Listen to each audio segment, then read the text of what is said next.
وطهي داوديال meel kasta dunida ka joogtaanba waa maalin kale iyo xubinta ciyaaraha ee xiisaha badnayd waxaynu ku soo qaadanaynaa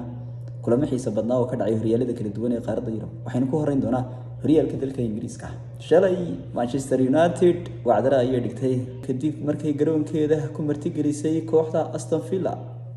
Villa oo bariyahanba ay ku tartamayeen ama isku riixayeen kaalinta saddexaad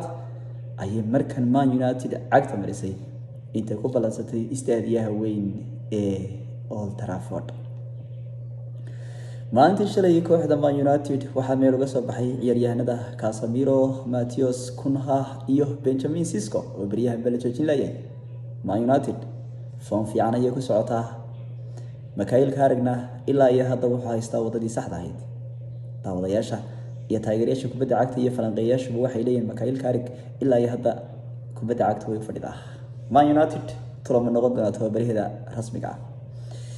sidoo kale dhanka iyo horyaalka La Liga ee dalka Spain isagana waxa ka dhacay kulan xiiso badan marka la eego kooxaha hoggaan ku tartamaya kooxda Barcelona ayaa waxay martigelisay kooxda Sevilla waxay dhabarka u saartay 5-2 goolashaasi saddex kamid ah waxa looga mahadnaqayaa ciyaaryahanka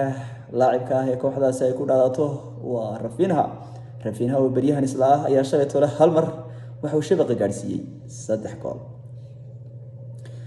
sidaasina waxay daadka ku saareen kooxda Sevilla oo bariyahan baxalkeeda aan iska fiicnayn sidoo kale Barcelona labada gool ee kale waxa uu dhaliyay Cancelo iyo Olmo ayaa iyaguna shabaqa booqday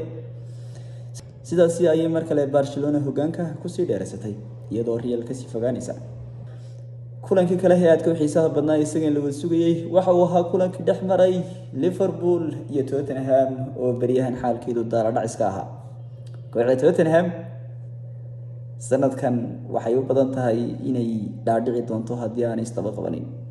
Liverpool iyo Tottenham ciyaartoodu waxay ku soo dhamaatay 1-1 xaajadooduna waxay noqotay isma dhaana labadeedu waxaan yeelay Liverpool ba